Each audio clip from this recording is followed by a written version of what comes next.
Sistema Michoacano de Radio y Televisión presenta. Antes de llegar a la adolescencia, conoció las entrañas de los periódicos, forma y fondo. Exdirector de periódicos regionales como La Voz de Michoacán y El Sol de Morelia. En la capital del país, trabajó para El Heraldo de México y más tarde ayudó a modernizar diarios de la cadena García Balseca en diversos estados de la República. Como reportero, pasó por las fuentes de seguridad y deportes antes de llegar a la política. Como editor, tuvo en sus manos las obras de escritores que son ejemplo de su generación. Como director, buscó y formó reporteros y corresponsales para crear equipos fuertes que reflejaran la más completa realidad de un estado. Defendió a los editores de la prensa de provincia y realizó diversos viajes internacionales. Como fundador del Consejo de la Ciudad de Morelia y gestor, aún hoy se preocupa por la ciudad y los problemas de las generaciones que la habitan en la actualidad. Acompáñanos a conocer las anécdotas de Rogelio Guzmán Rodríguez. Ya está encendida la fogata. Muchísimas gracias por estar con nosotros en el Sistema Michoacano de Radio y Televisión. Hemos encendido nuestra fogata para recibir a un personaje muy especial. No solo en Michoacán, ya lo verá usted, es una persona que en el periodismo ha tenido gran influencia a nivel nacional y que está lleno de historias y anécdotas. Bienvenido al maestro Rogelio Guzmán Rodríguez a esta fogata. Gracias a ustedes por la invitación. Muy complacido de regresar a un lugar lleno de recuerdos de familia y lleno de historia también por el lugar que ocupa el sistema, cómo ha evolucionado, y me parece que un medio de comunicación que ha trascendido en tiempo y circunstancias de una manera muy notable. Claro. Los felicito a todos. Muchas gracias, maestro. Y bueno, siguió, digamos, en la familia de los medios de comunicación esta casa, la casa donde estamos, perteneció a José Tocabén, el fundador de La Voz de Michoacán, que por supuesto ha tenido una gran influencia en la historia de Michoacán, no solo de los medios de comunicación, sino justo por esta trascendencia que tiene el periodismo y su relevancia. Entonces, por eso menciona el maestro que esta casa pues ya la conocía, es su hogar en muchos sentidos. Sí, por pertenecer a esta familia. Y justo usted, pues desde muy jovencito, a los 12 años, 11 años, ya vivía en los periódicos, en el periódico, como su casa.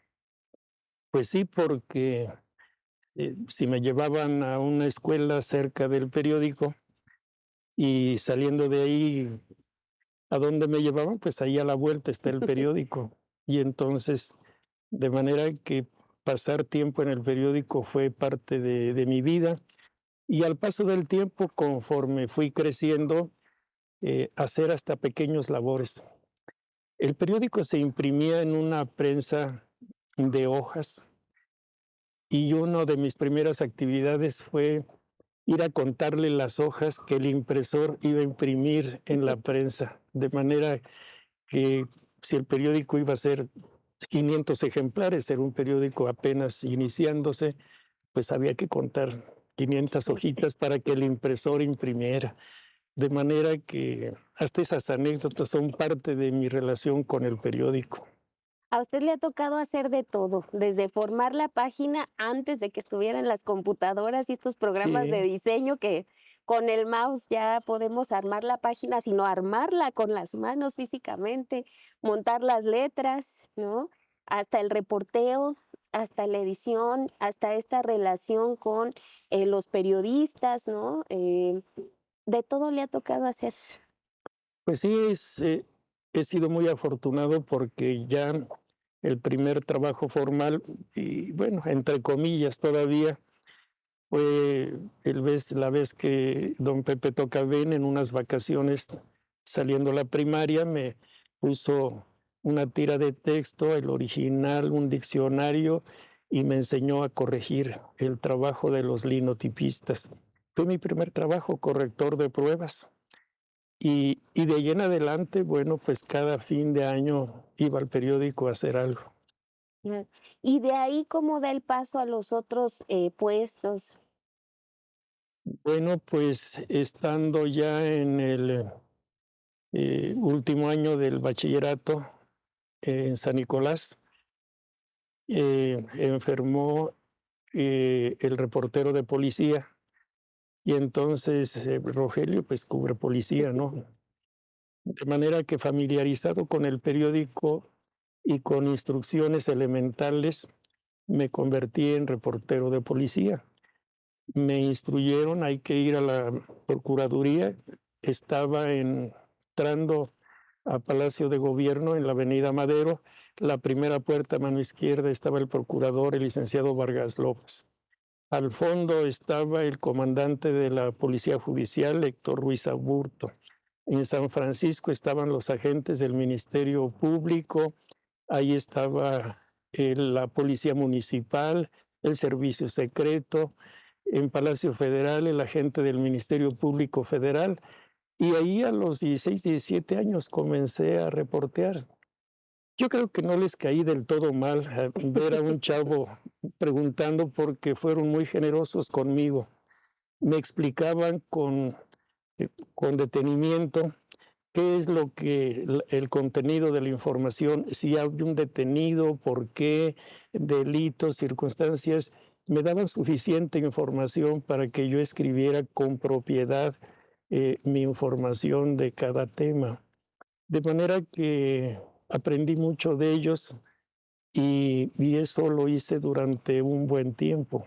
Mucho tiempo la policíaca era como la puerta de entrada a los novatos, ¿no? Era, si Sí. aguantas ahí en la nota roja, ya la hiciste. Dicen incluso en los medios que un buen periodista tiene dos fuentes para iniciarse: la nota roja, porque hay que reportearla en vivo, ya hay que describir hechos y situaciones, aunque va a haber documentos y sentencias y cosas. Y la otra es el deporte. Eh, Tú no puedes escribir con un boletín el juego de fútbol que fuiste a ver, o lo escribes tú porque no hay un boletín. Entonces, tienes que aprender a analizar, juzgar y hacer una crónica, lo más importante de un partido. No hay forma que te ayude un boletín ni alguien que te asesore. ¿Cómo escribirlo? El reportero de deportes debe de ir evolucionando para dar de sí en el análisis, técnicas, tácticas, estrategias, los mejores jugadores, las estadísticas, los antecedentes para escribir una buena nota. Es muy formativa ser reportero de deportes. Ya de ahí puedes escalar a otros niveles informativos y se te hace más fácil preguntar, escribir, jerarquizar adecuadamente una noticia para poder escribir con propiedad. Es interesante esta formación, ¿no? Que te dan las diferentes fuentes, pero creo que es cada vez más importante la especialización en los periodistas, conocer, como usted decía, los términos adecuados, ¿no? A veces en el habla cotidiana, pues empleamos seguridad por integridad física o qué sé yo, términos que no son el más correcto y en el periodismo hay que buscar el exacto, ¿no? El término. Em, ¿Cree que hace falta especialización actualmente? Bueno, yo creo que en las escuelas de periodismo eh, deben de formar de manera más práctica al alumno. Le quiero comentar que yo di clases en la Vasco de Quiroga antes de que fuera universidad, era instituto, y allí se creó su escuela de periodismo. Y yo estimulé mucho a que los alumnos, mm, desde el principio, una vez que en el pizarrón le pones las preguntas qué, quién, cuándo, dónde, cómo, por qué, jerarquizarlas para poder redactar, mandarlos a hacer cosas. Y conseguimos hacer entrevistas con el presidente del Supremo Tribunal de Justicia o hacer un reportaje de la basura o hacer, es decir, el periodista se hace actuando. Yo creo que un cirujano, la teoría, no puedes tocar un cuerpo con la pura teoría y un bisturí en la mano. debes de conocer la anatomía, sí, pero tener el valor y practicar y hacerlo. El reportero se hace actuando, se hace trabajando. Las fórmulas son muy, te las dicen en un 2x3. Lo demás es práctica, es corregir, autocorregirte, leer mucho también. Y esto pues es muy formativo para ser un periodista eh, apreciado, porque tu nota reúne las características de tener interés, de ser exacta, concreta. Eh, Esto es algo que demanda hoy de una manera importante el lector. No hay tiempo para mucho, las notas deben de ser muy concretas, de tal manera que la entiendas y conozcas su trascendencia, ¿no? El periodista entonces se forma en la calle y vaya que a usted le ha tocado recorrer las calles no solo de Morelia, sino de la Ciudad de México, en Europa, la ex Unión Soviética y de todo eso queremos que nos platique aquí en La Fogata. Maestro, ahorita tenemos que ir a una pausa, pero vamos a seguir platicando porque hay mucho que contar. Regresamos, estamos con Rogelio Guzmán aquí en La Fogata.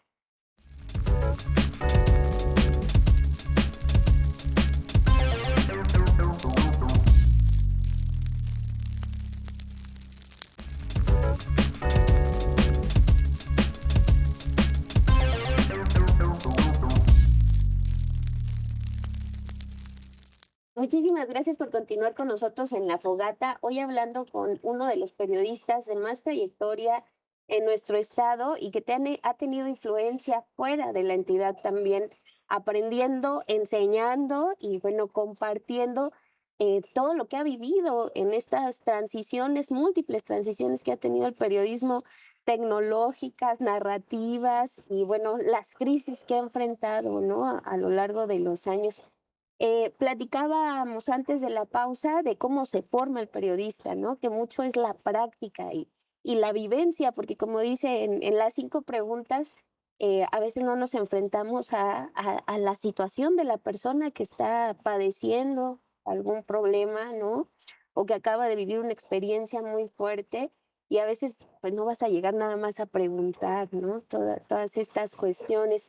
¿Cuáles han sido esas coberturas que a usted le han llenado el espíritu y que recuerda a lo largo de su trayectoria?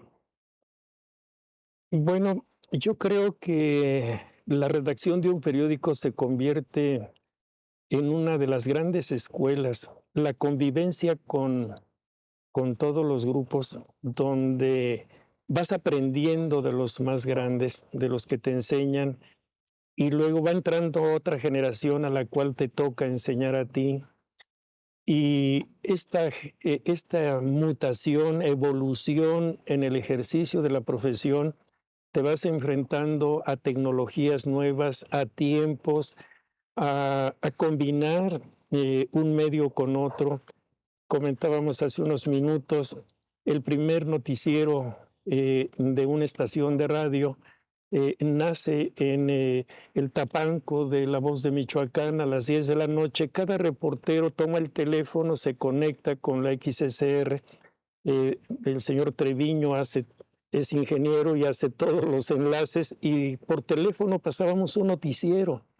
Estábamos hablando pues de hace muchos años, ¿no? En nuestra primera época. Y el reportero de deportes, el de policía, el gobernador, cada reportero, el teléfono pasa su noticia. Y es una primera experiencia de cómo la radio deja de ser solamente recreativa y musical y ya entra al mundo de la noticia también, de la mano del periódico primero. Y luego, bueno, hoy ya las estaciones tienen su redacción y sus noticieros con sus especialistas. Pero es como se va dando la evolución en Morelia y en ella participa el periódico de una manera significativa. De manera que la evolución es un fenómeno natural de cómo se da y llegan nuevas tecnologías y van cambiando las formas de trabajar para poder hacer un medio de comunicación eficiente. Claro. Usted fue uno de los impulsores de una asociación muy importante para México también, que reunió a las editoriales periodísticas de los estados, ¿no? Que estaban lejos de la capital y que tenían sus propios problemas. ¿Cuáles fueron estas circunstancias que hicieron hacer esta asociación? Si bien recuerdo, en 1984, por ahí. Sí, unos amigos de Guadalajara, con precisión el periódico Ocho Columnas de Guadalajara, es un periódico que se nació dentro de la Universidad Autónoma de Guadalajara para los estudiantes de la carrera de periodismo. Y el periódico trascendió más allá del campus de la universidad para convertirse en un medio de comunicación abierto en Guadalajara. En esas circunstancias, Gonzalo Leaño, el director, me invitó a participar en uno de los eventos que hace la Sociedad Interamericana de Prensa, un organismo internacional para toda América, y hace un congreso anual, lo hizo en esta ocasión en Guadalajara, invitando a diferentes expositores sobre diferentes temas de periodismo. Y en esta circunstancia, después de exponer brevemente la situación del periodismo en México, enfaticé que mientras en la Ciudad de México existía una organización de los editores de la Ciudad de México, había un grupo de los editores de los periódicos más antiguos de México de la provincia, el Diario de Yucatán, el Informador de Guadalajara, el Siglo de Torreón, estos periódicos y todos los demás periódicos que ya había en este país no estaban conformando ninguna organización. Y estábamos justamente en una de las peores crisis económicas que vivía el país, una inflación desmedida con aumentos de precios, salarios y situaciones que afectaban a los periódicos. Bueno, pues yo me permití plantear que todos los periódicos del país estábamos desunidos y yo me propuse llevar datos. ¿Cuántos periódicos existían en el país? ¿Cuántos empleados se generaban en nuestros periódicos? ¿Cuántos vendedores de periódicos, puestos de periódicos vivían de los medios impresos? De tal manera que hicimos notar que éramos una de las industrias más importantes del país por el número de personas que vivíamos de los periódicos, lo cual fue recibido con mucho interés.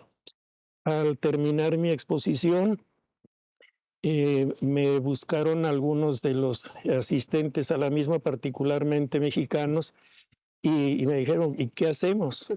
Y entonces, esto fue en mayo, en el 19 de junio, un mes después, es el aniversario de La Voz de Michoacán, y yo los invité a que vinieran al aniversario y que habría oportunidad para platicar con ellos sobre un tema ya que qué vamos a hacer. Y efectivamente vinieron 10 de los directores de periódicos y hablamos francamente de ello. Los amigos de Oaxaca ofrecieron celebrar la primera convención para formar un organismo, la Asociación Mexicana de Editores. Y nace en Oaxaca, ya con 30 periódicos afiliados, algunos ya de los más importantes de la provincia en México. Y bueno, tienen a bien elegirme como presidente con una duración de 2 años. Y vamos, empezamos a hacer trabajos importantes, entre otras, planteamos al secretario de Gobernación que mientras a los periódicos de la Ciudad de México les surten el papel al día y se los cobran al mes, a nosotros nos venden papel y nos lo cobran prácticamente antes. Esto se vuelve un planteamiento y nos permite ser representados en la PIPSA, la productora importadora de papel. Era un órgano de gobierno que regulaba la venta de papel periódico. Esto da paso, pues, a que Rogelio comience a recorrer el país con los periódicos que están sufriendo alguna forma de violencia, incluso política, ¿no? Cuando están cuestionando a un gobernador, el gobernador se vale de la federación para mandarles a hacer auditorías injustificadas con tal de frenarlos. Esto es parte de un trabajo que se va haciendo y que me lleva a recorrer el país en las convenciones, exposiciones. Hicimos un trabajo muy intenso para la modernización de los periódicos, de los cambios de los métodos tradicionales, del metal al offset, a los nuevos sistemas, trabajando con los proveedores de equipo, maquinaria y tecnologías, todos extranjeros, y los consumibles extranjeros, bueno, papeles, químicos, películas, solventes, todos es fabricación extranjera. Y lo tenemos que enfrentar, y lo enfrentamos en medio de una crisis con continuas devaluaciones. Esto me dio un posicionamiento interesante en el medio de los periódicos nacionales, que fue lo que permitió que el presidente Miguel de la Madrid me invitara a un viaje por 5 países de Europa y, y un primer contacto ya con una imagen de mi periódico, La Voz de Michoacán, como un periódico significativo de la provincia en México.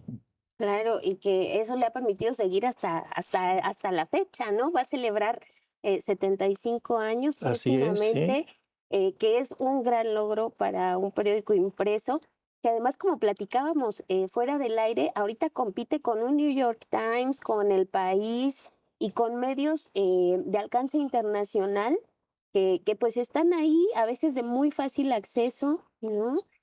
¿Cuáles son las ventajas o las características que permiten que medios locales como La Voz de Michoacán estén todavía pues presentes y compitiendo con estos medios?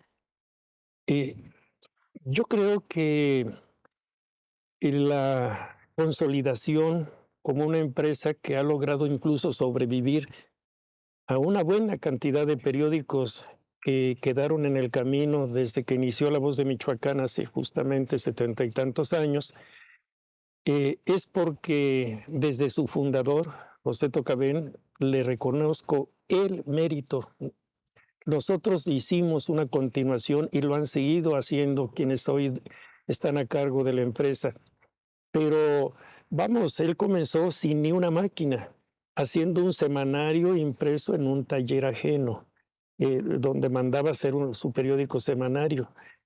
Compra la primera máquina de impresión y los primeros tipos movibles y 2 linotipos para producir los textos, y así se convierte en diario.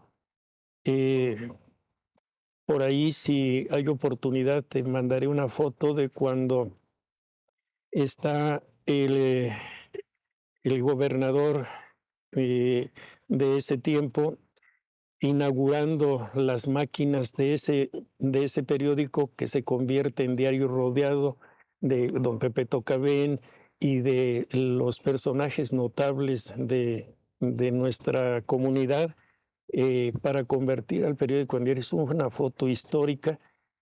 Y de ahí en adelante, yo creo que la visión de don José Tocabén fue muy importante para llevar el periódico hasta tener un edificio propio, la más moderna tecnología para producir el periódico, y eso le permitió un arranque que otros periódicos no pudieron lograr, y otros que llegaron a destiempo y que desafortunadamente no pudieron sostenerse, aunque tenían dinero y tecnología. Dinero como eh, pues algunos de los periódicos que ya existieron en los últimos años aquí, ¿no? Pero ya no resistieron los nuevos problemas económicos para sostener su impresión, y ya no queda otro diario en Morelia. Ujú. Es que La Voz circulando todos los días y con muchos ejemplares todavía impresos, más lo que se suma a través de las redes. Y es que hablar de periodismo también es muy importante hablar de las tecnologías, ¿no? Porque en su momento el mismo papel fue el modo de censurar, ¿no? De controlar lo que se imprimía y lo que se publicaba. Lo que después, bueno, ya hablando de los medios como la radio y la televisión, pues están las concesiones, ¿no? Son formas en que pues se limita, digamos, de algún modo en ocasiones o se usa malamente para controlar o para limitar la libertad de expresión. Así que es importante hablar también de estos canales y estos medios que sirven para eh, transmitir la información periodística. Estamos platicando con Rogelio Guzmán, un periodista, editor, pero también un importante impulsor de la cultura en nuestra ciudad, parte del primer consejo de la ciudad, de la capital michoacana de Morelia. Y tenemos que hacer una pausa, maestra, porque estamos en la televisión y hay que hacerlas, pero acuérdense que estamos en sistemamichoacano.tv, nuestra página web, y por supuesto en las redes sociales del Sistema Michoacano de Radio y Televisión. Estamos en la fogata y tenemos mucho que platicar todavía. Ya nos decía, fue de trabajo con el presidente de la República a Europa y también fue como periodista a la ex Unión Soviética. Queremos que nos platique de eso al regresar. Con mucho gusto. Volvemos.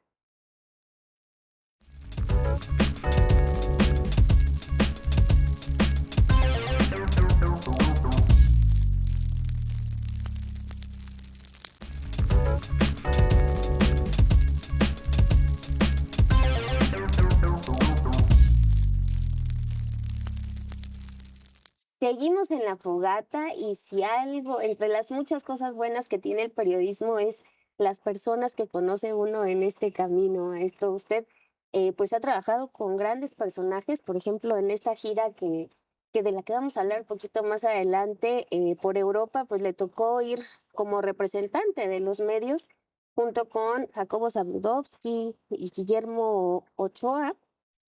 eh, pero también le tocó ser el editor, por ejemplo, de Salvador Novo. Platíquenos sus anécdotas con él. Bueno, trabajaba justamente en el Heraldo de México y me tocaba recibir las colaboraciones de algunos de los escritores de diferentes temas. Y justamente te narraba que uno de ellos, Salvador Novo, se convirtió en un personaje muy interesante con quien llegamos a tener algún buen grado de amistad. Eh, Él llegaba, entregaba su colaboración y una anécdota te decía es cuando me encargaron del área de circulación, oye, dile al maestro que le vamos a mandar el periódico a su casa, que nos deje el domicilio. Y bueno, pues cuando llega, me entrega su colaboración, le digo, maestro, me dicen que por favor me dé su domicilio para mandarle una cortesía de una suscripción a su casa. Me dice, sí, cómo no, Salvador Novo, número 7. No, su domicilio, le insisto. Sí, yo vivo en la calle Salvador Novo, número 7. Y me sorprendí. ¿De veras? Sí, dice, lo que pasa es que a los cronistas de la Ciudad de México tenemos una consideración desde el maestro Artemio Valle del Valle Arizpe, que la regencia de la Ciudad de México le pone el nombre de la calle donde vive el cronista, le cambia el nombre y le pone el de él. Y entonces yo vivo en Coyoacán y la casa donde vivía, pues le cambiaron el nombre a la calle y le pusieron mi nombre. Pero esta es una tradición muy especial para los cronistas de la Ciudad de México. Con él tuve una serie de charlas muy interesantes. En algún momento escribió, produjo más que escribió, un libro de periodismo, de la historia del periodismo en México. Y es muy interesante cómo inicia él su relato. Él hace la introducción de ese libro, le escribe directamente y dice que los primeros periodistas, los cronistas de México, es cuando el emperador Moctezuma se entera que por allá, por el mar, han llegado unos seres y manda a un grupo de sus súbditos, y recordemos que en estas culturas no hay caballos, no hay carretas.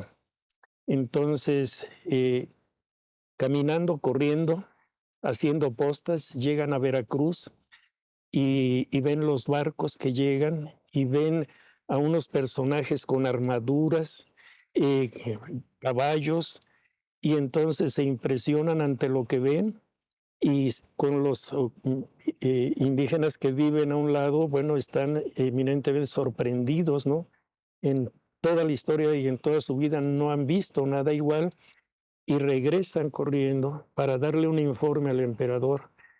Y ellos le dicen que han llegado nuestros dioses a nuestro territorio. Son blancos, barba, y no hayan cómo describir lo que acaban de ver. Y Salvador Novo dice que fueron los primeros cronistas de cómo se descubre al Nuevo Mundo y cómo el Nuevo Mundo encuentra la llegada de estas personas. Es una forma de llevar a la narración, a lo que se ve y cómo se describe. Es un cronista. Él no lo sabe exactamente, pero a eso lo mandan, a que haga un reportaje. Y entonces ya lo estamos hablando del lenguaje de nuestra profesión. Es un reportaje y lo describen e informan. Y entonces, bueno, pues esto da pie a un libro que habla sobre periodismo, ¿no? Y en este libro después habla de cómo los virreyes se comunican con la sociedad. Tienen a sus enviados que a las plazas de la ciudad, a voz en cuello, le dicen a la gente lo que dispone el emperador, ¿no? El virrey. Y entonces a la gente le dicen que no debe de haber más violencia, que nada más les permiten un puñal y una espada, pero no más. Nada más. Y que los cerdos que andan en las calles, todas las disposiciones, y se convierten en comunicadores, transmiten y comunican. Esto es pues parte de un ejercicio de comunicación, cómo se comunica del gobierno al pueblo y del pueblo se retransmite. En el caso de incluso Hernán Cortés, se dice que iba gente en las noches a su palacio y lo rayonaba en insultos y en cosas, ¿no? Y él contestaba. Entonces, ¿cómo se cuestiona a una autoridad y cómo se reacciona? Vamos, son las formas de comunicación de ese tiempo. Entonces, es una comunicación muy elemental, pero es la comunicación que se da. Y de ellos nacen unas gacetas después impresas, y luego llegamos al punto en el que te comentaba hace unos minutos, que si andamos buscando una fecha simbólica para el Día de la Libertad de Prensa, que nace de una manera muy singular porque algún día el coronel García Balseca invita a Miguel Alemán a que coma con los directores de sus periódicos, de la cadena García Balseca, y el presidente dice, sí, tal día, ¿no? Y ese día fue un 7 de junio, nada más porque sí. Comen, el coronel publica en sus periódicos, el presidente come con los directores de la cadena García Balseca, ¿no? Y los otros periódicos de la Ciudad de México, otro lado dicen, ¿y por qué el presidente nada más come con ellos, no? Y entonces dice el presidente, no, el año que entra también comemos con todos. Y entonces se establece la costumbre de una comida en esa fecha, que no tiene ningún simbolismo, no tiene otro simbolismo, y que comienza a diluirse cuando pues un presidente dice, no les pago para que me peguen, y se pelea con todos porque lo están criticando, y entonces se van acabando los 7 de junio, ¿no? Y nos quedamos todos, ¿y ahora qué festejamos? ¿Cuándo nos festejamos? Y nos llega que el 3 de abril, porque a nivel internacional no sé dónde hay tal cosa. Pero yo te comentaba que sí, tenemos una fecha que pudiera muy bien ser. la guerra de independencia, Miguel Hidalgo el 16 de septiembre, hace su manifestación, pero 2 meses después va a Guadalajara y para usar ya la comunicación escrita, contrata un impresor para que se publique un periódico. Es Miguel Hidalgo. Y el primer periódico independiente de México nace así. Existen ejemplares, existe el edificio, es un símbolo. Pero los periodistas que andamos buscando fechas, ¿Quién sabe dónde? no, ahí tenemos una fecha simbólica, porque es un periódico independiente. Lo crea Miguel Hidalgo, lo escribe Miguel Hidalgo. Y se publican varios números y existen facsimilares de ello. Entonces, bueno, no sería mala idea que los periodistas, por lo que concierne la figura de Hidalgo para nosotros, por San Nicolás, por su rectorado, por su manejo, Morelos publica periódicos en el sur del país también. Entonces, no tenemos que buscar simbolismos fuera, ni tenemos que buscar ni fechas ni personajes, los tenemos en la historia y una historia muy nuestra. Claro. Y aparte muy simbólico, porque la independencia es justo uno de los principios del periodismo, pues por el que más se ha luchado, ¿no? Y que a veces complica mucho por la cuestión económica, ¿no? Por esta cuestión que decíamos de la libertad de expresión y cómo el poder o el gobierno, pues a veces está buscando las formas de controlar para poder controlar la narrativa, ¿no? Y poder seguir emitiendo estos mensajes de aquí para allá nada más, sin ser cuestionado, sin ser criticado. Entonces, pues la independencia es algo por lo que se sigue luchando desde los periódicos y desde los medios de comunicación. ¿Es posible lograr que los medios sean independientes? Yo creo que sí. Son independientes en la medida que pueden ser autosuficientes. Y yo sí creo que logramos hacerlo en La Voz de Michoacán de una manera clara. Implementamos toda una serie de programas y proyectos y llevamos al periódico en los 10 años que estuve al frente a tener ediciones diarias, cotidiano, más de 90 páginas, de las cuales un 20-25% era de publicidad pagada. Y los convenios con el gobierno del estado, que algún día fueron el ingreso más importante del periódico, se quedó en el 3er o 4er lugar, porque te podríamos ver en el periódico, llega y pues no puedo hacer comerciales, pero llega una tienda grande de autoservicio a Morelia, en las Américas, que publica doble plana los miércoles y otras el fin de semana, y luego comienza a generarse una dinámica del periódico de vender X número de ejemplares, aumentar 3 veces el tiro. Llegamos a tener ediciones en ese tiempo de más de 40,000 ejemplares. Entonces, y el volumen de publicidad que contenían las 90 páginas o 100 páginas, bueno, pues eran publicidad pagada. Y llegamos a tener una sección completa del aviso económico, exclusivamente de eso, las páginas de los cines, la publicidad pagada era mucho más importante. Y eso podía sostener una empresa donde llegamos a tener más de 300 trabajadores. Y con una red, Uruapan llegó a tener 15 empleados, desde el jefe de sección, cada uno de los reporteros con sus fuentes, en muy buenas oficinas. La circulación de la plaza era perfectamente justificable. Uruapan, Zamora, Lázaro Cárdenas, el periódico llegaba muy bien a la costa. Aun cuando era un automóvil que iba puebleando, llevando el periódico y recogiendo noticias antes de que tuviéramos los servicios de otra naturaleza. Pero esto permitió que el periódico fuera totalmente autofinanciable, no dependiente del gobierno, no. Y de tal manera que incluso con los ayuntamientos con los que llegamos a tener alguna relación era muy claro. Es decir, la inserción pagada son los enmarcados, lo que necesite el ayuntamiento en espacios enmarcados. La información no tiene precio, pero somos independientes de analizar lo que está ocurriendo en cada lugar, porque así se defiende la independencia, y con una autonomía, no ir a pedir dinero. Y bueno, y sirviéndole a la sociedad, ¿no? Con una información abierta, clara.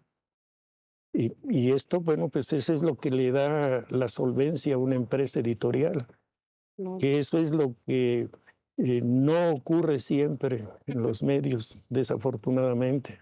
Claro, esta vocación de servicio que tiene el periodismo, que justo el jefe no es ni el director del medio, ni el gobierno, ni el que paga la publicidad, sino debiera ser la sociedad, ¿no? Servir, ser útil a quienes los leen, a quienes nos consumen. Y como dice usted, pues se logra peleando y sí, por supuesto que se requiere de publicidad, por supuesto que se requiere de estos convenios, pero dejar muy claro qué es información, qué es publicidad, qué es opinión, también muy importante, que en la actualidad a veces los vemos muy mezclados, ¿no? En esta cuestión ahora de los influencers y de las columnas, que a veces ya no son periodistas, sino que pueden ser especialistas en los diferentes temas. Estamos platicando con Rogelio Guzmán en La Fogata, tenemos que ir a una pausa, pero quédese con nosotros porque esto está muy interesante. Volvemos.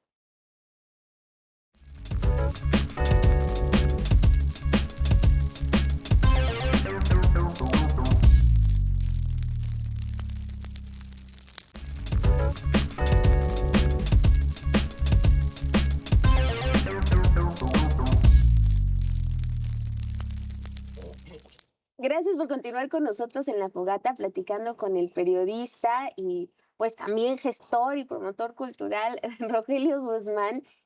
Justo hablábamos de todas las cosas buenas que suceden a raíz del periodismo y uno fue pues los viajes de trabajo a Europa y a la ex Unión Soviética. Platíqueme un poquito de estas experiencias. Pues son circunstancias de las cuales el más sorprendido fui yo porque yo no lo busqué.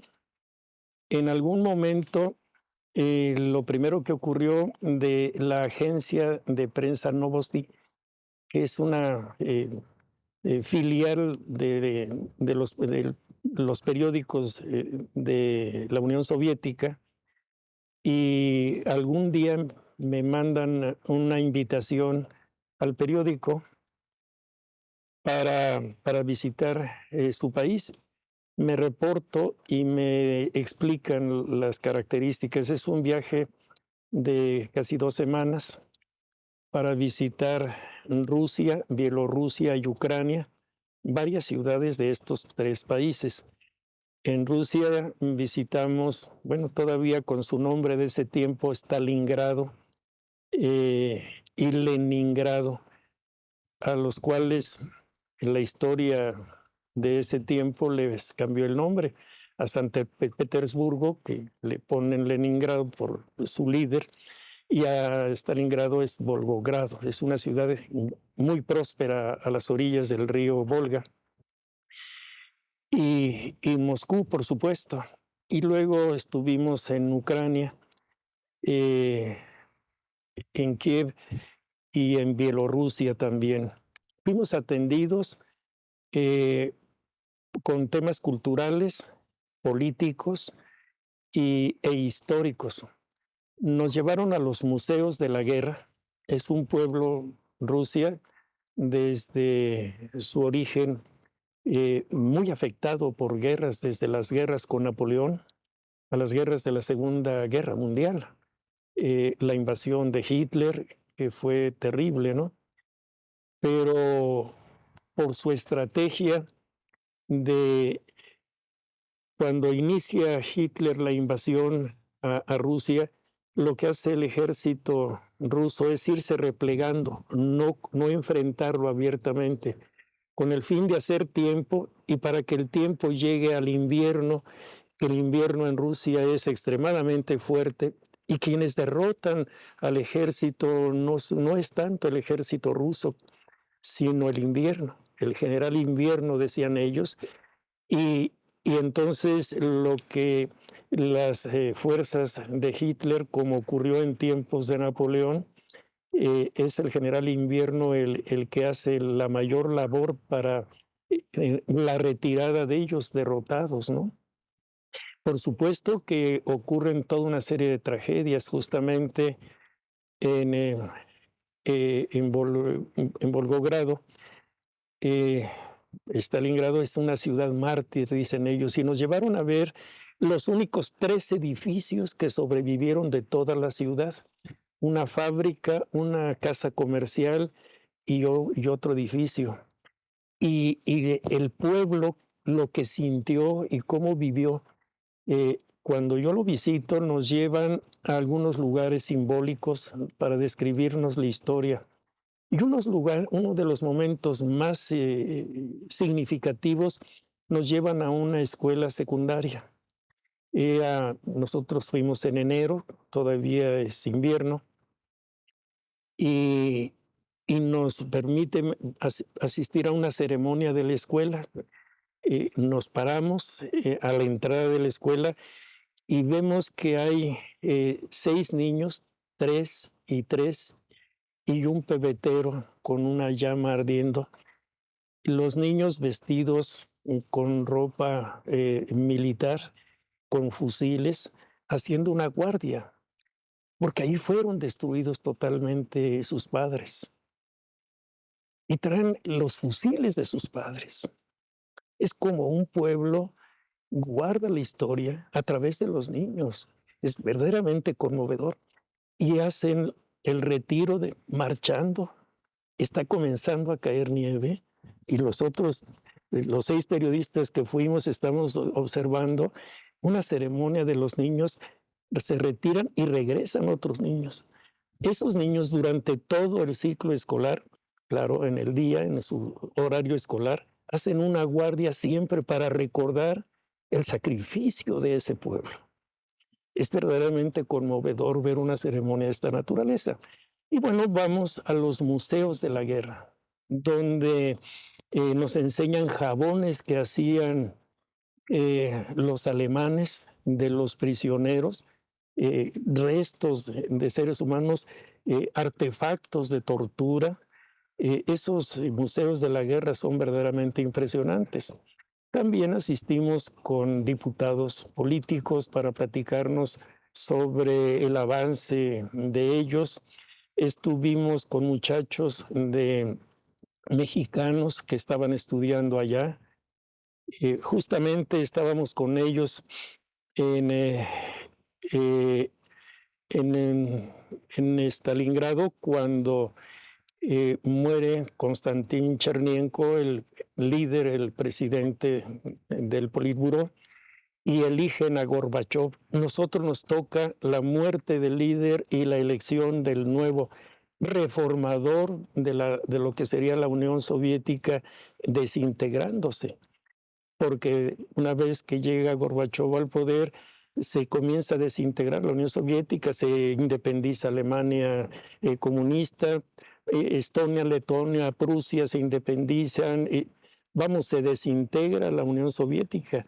Nosotros somos testigos de un cambio histórico en los líderes de este país que termina una etapa y comienza otra etapa en la historia de la Unión Soviética que ya no existe. Hoy es Rusia y aliados, pero la Unión Soviética como tal ya no es. Y nosotros nos toca por coincidencia ese momento histórico de ser testigos de lo que ocurre en esta situación. Bueno, pues esto nos lleva a la visita. Fuimos a representaciones de ópera, de ballet sobre todo, en los teatros de Moscú y de Kiev, extraordinarios. Y esta invitación fue totalmente pagada por el gobierno de la Unión Soviética, salvo los gastos personales, pero movilidad, hospedaje, alimentación por cuenta de ellos.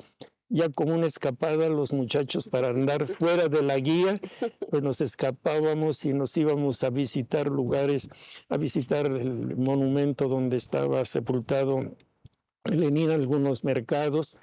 hasta un detalle curioso, un hombre uniformado se acerca y nos dice cosas que no entendemos, y alguien que habla un poquito inglés y el otro también nos invita a que pasemos a una cantina. Porque es que no dejan que un hombre solo llegue a una cantina. Si vamos varios ya nos atiende y yo tengo ganas de entrar. Y yo soy polaco, yo vengo de visita. Y entonces nos parece curioso que alguien así llegue y nos aborde en la calle y nos dice, te invito a la cantina, ¿verdad? Y pasamos y ya nos tomamos un vodka con el señor y ya lo dejamos ahí, ya nos fuimos. Pero hasta detalles, pues, singulares de una visita de esta naturaleza. Maestro, se nos está acabando esta fogata, pero yo quiero que antes de despedirnos, aquí comprometer a la producción que lo invitemos otra vez porque quiero que nos sigan platicando estas anécdotas y la vida cultural de Morelia, que usted tuvo mucho que ver trayendo óperas, promoviendo la lectura también, promoviendo la edición de libros y en la misma voz abriendo los espacios a sectores de la sociedad que a veces se quedan un poco relegados porque nos vamos con la declaración del político, porque el empresario, porque el gabinete, ¿no? Y que estos sectores se quedan fuera y la cultura también ha tenido un papel muy importante en La Voz de Michoacán. Pero antes de despedirnos, me gustaría que le diera un mensaje a los jóvenes que están interesados a veces en el periodismo, pero que a veces los papás les dicen, estudia lo que quieras, pero eso no, porque es muy peligroso, ¿no? O porque de eso no se vive bien. ¿Qué les diría usted a los jóvenes, las jóvenes que están interesadas en el periodismo?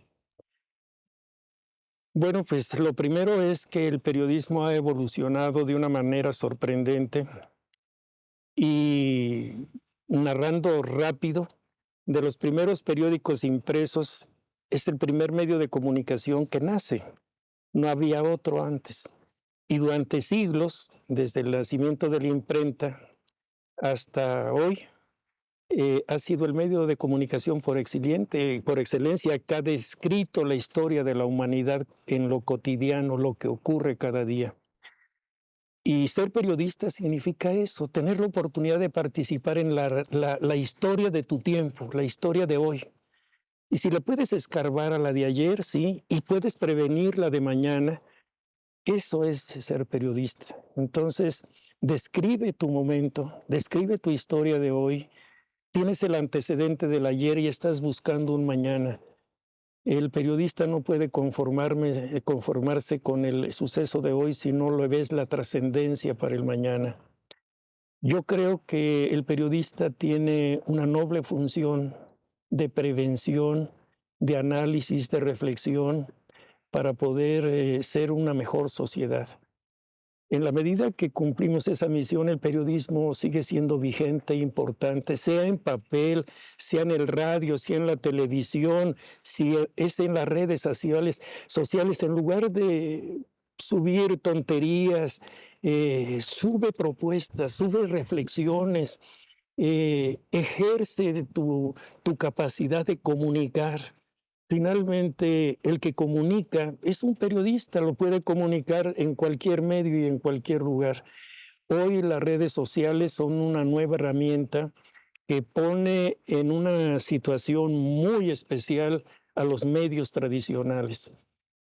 Estamos diseñados no para morir, sino para evolucionar y para aprovechar las nuevas herramientas para una sociedad que demanda también a los comunicadores serios, responsables, que hagan propuestas incluso, no solamente que describan el hecho de hoy, sino que se atrevan a proponer un mañana. Muchísimas gracias por habernos acompañado, maestro. Gracias a ustedes también. Ojalá que todos los periodistas tengamos este compromiso y esta conciencia y ojalá que también la sociedad vuelva a apreciar a sus periodistas. Gracias por habernos acompañado en esta fogata. Lo esperamos la próxima.